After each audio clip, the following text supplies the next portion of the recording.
प्रिय विद्यार्थियों, इस वीडियो में हम बात कर रहे हैं पुनर्जागरण के कारण भाग 2। तो जैसा कि हमने अपने पूर्व वीडियो में बात की कि पुनर्जागरण के जो कारण थे, बिना कारण के कोई घटना उत्पन्न नहीं होती, कोई भी आंदोलन हो, विचारधारा हो, तो उसके कारण क्या थे जिसने हमें सुषुप्त अवस्था से, सुश्रुत अवस्था से, सुप्त अवस्था से जागृत अवस्था में अंधकार से उजाले की तरफ और अतार्किकता से तार्किकता की तरफ और उदासीनता से आशावाद की तरफ हमें, यानी यूरोपीय सभ्यता और संस्कृति जिसका परिलाभ संपूर्ण विश्व को मिला, उसके क्या कारण थे। पहला हमने देखा कि धर्म युद्धों के कारण जो यूरोपीय लोगों का पूर्वी देशों के साथ जो उदार थे, स्वतंत्र चिंतन था, विकसित थे, उनके संपर्क में आए। दूसरा कारण आर्थिक परिवर्तन, जिसमें भी हमें बहुत से कारण थे जिन्होंने पुनर्जागरण के विकास में, उत्थान में महत्वपूर्ण योगदान दिया। अब इसी कड़ी में हम बात करते हैं कि जो तीसरा महत्वपूर्ण कारण था जिसने पुनर्जागरण में महत्वपूर्ण भूमिका अदा की, वो आप जैसा कि जानते हैं, जैसे कलम है, कागज है, अखबार है, वैज्ञानिक चेतना है, अपनी बुद्धि है, शिक्षा है, और इसका आधार है कागज का प्रयोग और छापे खाने का आविष्कार। जो शुरुआती हम बात करते हैं तो तीसरा जो कारण था वो था बुद्धि, शिक्षा, कलम, चेतना, इनसे जुड़ा हुआ जो इनका आधार है वो है कागज का प्रयोग एवं छापे खाने का आविष्कार। यूरोप में 14वीं शताब्दी से लेखन कार्य में कागज के प्रयोग एवं 15वीं शताब्दी में हुए छापे खाने के आविष्कार ने पुनर्जागरण के प्रचार प्रसार में अद्वितीय एवं महत्वपूर्ण योगदान दिया। यूरोप में मध्यकाल में पुस्तकें चर्म पत्रों पर लिखी जाती थी, लेकिन 14वीं शताब्दी से यूरोप में लेखन कार्य में कागज का प्रयोग किया जाने लगा, जो अपेक्षाकृत अधिक सस्ता था और लोकप्रिय माध्यम भी था। लगभग 1450 ईस्वी में जर्मनी के जोहान गुटनबर्ग ने, जिनका समय 1398 से 1468 ईस्वी, उन्होंने मुद्रण कला यानी छापे खाने का आविष्कार किया। उसके द्वारा 1454 ईस्वी में प्रकाशित 31 पंक्तियों की जो पुस्तक थी, the indulgence of Nicholas fifth की प्रतियां यूरोप के विभिन्न पुस्तकालयों में उपलब्ध हैं।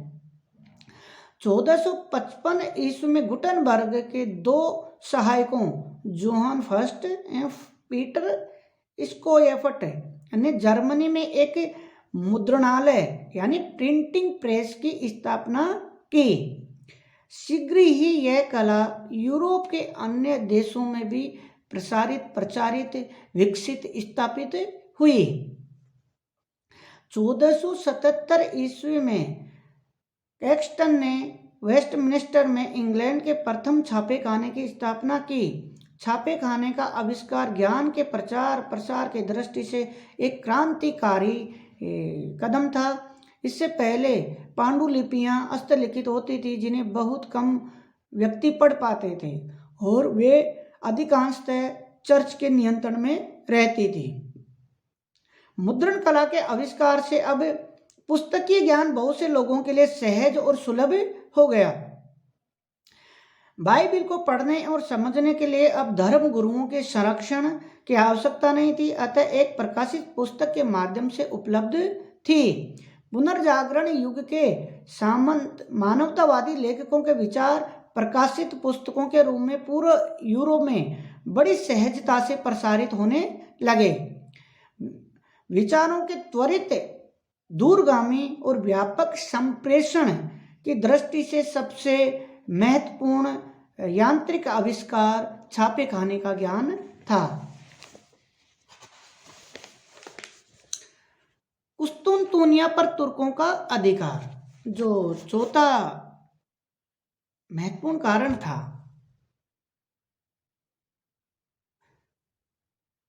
पुनर्जागरण का, वो था कुस्तुनतुनिया पर तुर्कों का आक्रमण।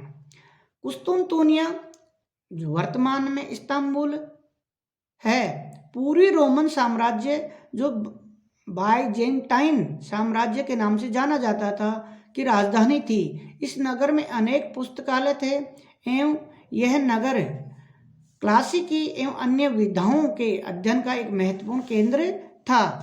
1453 ईस्वी में ओटोमन तुर्कों ने कुस्तुनतुनिया पर अधिकार कर लिया। इस घटना को पुनर्जागरण की प्रक्रिया को गति देने की दृष्टि से एक महत्वपूर्ण ऐतिहासिक मोड़ माना जाता है। यानी 1453 ईस्वी में ओटोमन तुर्कों ने कुस्तुनतुनिया पर अधिकार किया, एक महत्वपूर्ण कड़ी माना जाता है पुनर्जागरण की दृष्टि से। इसका कारण यह है कि कुस्तुनतुनिया पर अधिकार करने के बाद ओटोमन तुर्कों ने नगर को लूटना खसोटना प्रारंभ किया, जिससे आतंकित होकर वहां बसे हुए अनेक यूनानी विद्वान क्लासिकल साहित्य के ग्रंथों के साथ इटली और यूरोप के अन्य देशों में भागकर पलायन कर गए। इन विद्वानों ने प्राचीन यूनान और रोम के क्लासिकी साहित्य के अध्ययन में यूरोप वासियों की अभिरुचि जागृत करने में एक महत्वपूर्ण मानवीय केंद्र का काम किया। ऐसा माना जाता है कि पुनर्जागरण की प्रक्रिया जो यूरोप में पहले से चल रही थी, इस घटना के बाद उसकी गति तीव्र हो गई, यानी तेज हो गई। पुनर्जागरण के इतिहास में कुस्तुनतुनिया पर तुर्कों के अधिकार की घटना क्रांतिकारी महत्व को इस प्रारंभ में प्रतिपादित किया गया था, अब स्वीकार नहीं किया जाता। इस बात के पर्याप्त प्रमाण उपलब्ध हैं कि 1453 के पूर्व ही इटली एवं यूरोप के अन्य देशों में क्लासिकल साहित्य के अध्ययन की वैचारिक लहर लोकप्रिय हो चुकी थी। कुस्तुनतुनिया पर तुर्कों का अधिकार एक अन्य दृष्टि से अधिक महत्वपूर्ण सिद्ध हुआ। कुस्तुनतुनिया यूरोप में पूर्वी देशों के मध्य होने वाले स्थल व्यापार का एक मुख्य मध्यस्थ केंद्र था, जो तुर्कों की लूट खसोट की नीति के कारण असुरक्षित हो गया था, जिससे यूरोपवासी व्यापार के जल मार्गों के अन्वेषण की ओर प्रेषित हुए और जिनसे क्रमशः परिणति अमेरिका और भारत सहित अनेक देशों की खोज के रूप में हमें सामने दिखाई देती है। यानी अब उनको व्यापार के लिए नए मार्ग, नए क्षेत्र, नए देश, नए बाजार की जरूरत पड़ी और उन्होंने इस आवश्यकता के लिए अन्य देशों, अन्य क्षेत्रों की खोज का कार्य प्रारंभ किया, जिसके परिणाम स्वरूप हमें अमेरिका, भारत और अन्य देशों की खोज के रूप में हमें सामने दिखाई देता है। पांचवा कारण था पूर्व एवं पश्चिम के संपर्क का केंद्र मंगोल साम्राज्य। 13वीं शताब्दी में चंगेज खान के पुत्र कुबलाई खान, जिसका समय 1216 ईस्वी से 1294 ईस्वी, ने एक विशाल मंगोल साम्राज्य की स्थापना की थी, जिसके अंतर्गत रूस एवं चीन सहित एशिया का बड़ा क्षेत्र तथा जापानी एवं पोत समुद्र से लेकर पोलैंड, हंगरी का सीमावर्ती प्रदेश भी सम्मिलित था। इस विशाल साम्राज्य के अंतर्गत ईसाई, बौद्ध, इस्लाम एवं अन्य धर्मों के अनुयायी रहते थे। मंगोल साम्राज्य का दरबार एशिया एवं यूरोप के मिलन स्थली बन गया। यहाँ पूर्वी एवं पश्चिमी देशों के मध्य महत्वपूर्ण वैचारिक एवं सांस्कृतिक आदान प्रदान हुआ। यूरोप की जड़ता एवं तंत्र टूटी और पूर्वी देशों के उदारवादी विचार तरंगों ने उन्हें उद्वेलित, आकर्षित, प्रेरित किया। यूरोपवासी अपने जड़ों की तलाश में प्राचीन यूनान एवं रोम की क्लासिकल संस्कृतियों के अध्ययन की तरफ आकर्षित हुए। धीरे धीरे पुनर्जागरण की नवीन चेतना का प्रचार प्रसार होने लगा। वेनिस का प्रसिद्ध यात्री मार्को पोलो भी कुबलाई खान के दरबार में 1275 ईस्वी में पहुंचा था एवं वह यहाँ 1292 ईस्वी तक रहा। यहाँ के अनुभवों पर आधारित उसका यात्रा वृत्तांत यूरोप वासियों के लिए अनेक महत्वपूर्ण सूचनाओं से ओतप्रोत था। उल्लेखनीय है कि मंगोल साम्राज्य के माध्यम से ही यूरोप वासियों को कुतुबनुमा बारूद कागज की जानकारी प्राप्त हुई और पूर्व एवं पश्चिम के संपर्क का एक महत्वपूर्ण केंद्र होने के कारण मंगोल साम्राज्य यूरोप में नए विचारों के आगमन का माध्यम बना और इस प्रकार पुनर्जागरण के विकास में महत्वपूर्ण सहायक साबित हुआ। छठा कारण था पुनर्जागरण का स्कॉलास्टिक विचारधारा एवं तर्क बुद्धिवाद। मध्यकालीन यूरोप का एक साहित्यिक और सांस्कृतिक प्रयोग था स्कॉलास्टिक दर्शन या स्कॉलास्टिसिज्म। इस दर्शन के अंतर्गत ईसाई धर्म के सिद्धांतों को समझने के लिए श्रद्धा के स्थान पर तर्क, बुद्धि, वैज्ञानिकता, व्यवहारिकता को महत्व दिया जाने लगा। इसके लिए अरस्तु के तर्कशास्त्र को आधार बताया गया और इसके आधार पर संत ऑगस्टीन के धर्मशास्त्र की व्याख्या करने का प्रयास किया गया। स्कॉलास्टिक विचारधारा के माध्यम से तार्किक चिंतन या तर्क बुद्धि की प्रधानता को घोषित करने वाले दो प्रमुख विद्वान थे, एबेलार्ड एवं थॉमस एक्विनास। एबेलार्ड का स्पष्ट कथन था कि तर्क बुद्धि से ही न कि दबाव से, तर्क बुद्धि से ही न केवल दबाव से ईसाई धर्म के प्रति लोगों का विश्वास जगाया जा सकता है। इसी प्रकार स्कॉलास्टिक विचारों ने तर्क बुद्धि के महत्व को उजागर किया। हालांकि उसकी पृष्ठभूमि में उनका प्रयोजन धार्मिक सत्यों को सिद्ध करना ही था, लेकिन जैसा कि अमीय प्रसाद सेन लिखते हैं कि यहाँ तर्क बुद्धि को जो छूट दी गई उससे आगे चलकर बड़े महत्वपूर्ण परिवर्तन के रूप में आगामी विकास को प्रभावित किया। स्कॉलास्टिक विचारधारा की बाद में आलोचना भी की गई, बहुत वाद विवाद भी हुआ। इन वाद विवादों का स्पष्ट परिणाम चाहे कुछ भी रहा हो, लेकिन हम सहज ही यह अनुमान लगा सकते हैं कि इसने स्त्री पुरुषों को आधुनिकतावाद की देहली पर लाकर उस दोराहे पर उस रास्ते पर उस मंजिल तक लाकर खड़ा कर दिया। तो हम देखते हैं कि पुनर्जागरण जो एक महत्वपूर्ण युग था, आधुनिकता के लिए, आधुनिक समाज के लिए बेहद जरूरी था, आवश्यक था।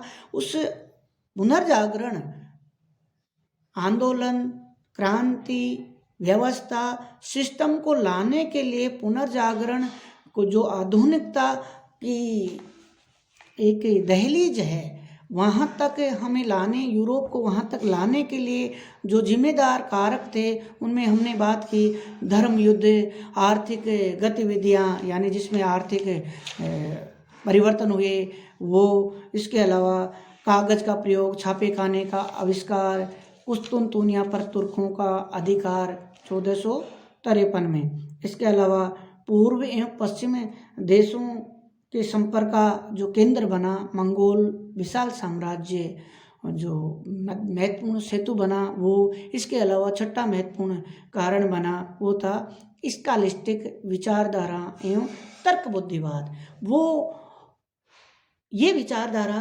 कि मनुष्य को, चाहे चर्च हो, चाहे पादरी हो, कोई भी विचार को, मान्यता को स्वीकार करने से पहले अपनी बुद्धि, अपने विवेक, वैज्ञानिकता, तार्किकता, व्यावहारिकता को ध्यान में रखकर विश्लेषण करके, प्रयोग करके उसको स्वीकार करना। तो इन सभी कारणों ने पुनर्जागरण के विकास में, उत्थान में महत्वपूर्ण भूमिका निभाई। धन्यवाद।